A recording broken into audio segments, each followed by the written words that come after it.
Rose Creek Country Foods, they have baked goods for sale over by the bar, so I wanted to get that out there before we get going. Let's have a big round of applause for the Sam Sula Elementary School as they're out here. They're going to provide our national anthem today. So we're getting them lined up and ready to go, and I think they're just about in place. So ladies and gentlemen, I'm going to ask everybody to please rise and remove your hats, and I'm going to turn things over to Mr. Gray Schofield for the invocation, and then the Sam Sula Academy will take us through the national anthem. Gray? Thank you, Ryan. I appreciate it if you would join me in prayer. Father, thank you for instilling the gift of competition in each one of us, Father, and allowing us to make machines, Lord, specifically tonight, race cars. We pray for a great night of competition, Father, that you would protect us and watch over us, Father, from everybody in the pits to the stands, Lord, from the drivers to the crew, Father, to the safety officials, and we thank you for that in advance. Father, we pray for our government, that you watch over them as they make decisions that affect our lives, and we pray for them. We thank you for our safety workers and our military and our first responders, and pray tonight that you give them a good night at rest. So, Father, we're ready for a great night of competition and safety, and first of all, Father, we give you the honor and glory, and we pray all this in the holy and the precious name of our Savior, Jesus. Thank you.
Ladies and gentlemen, let's have one more big round of applause for the Sam Sula Academy.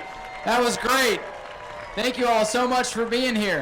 Go to patreon.com/Speedway Video now.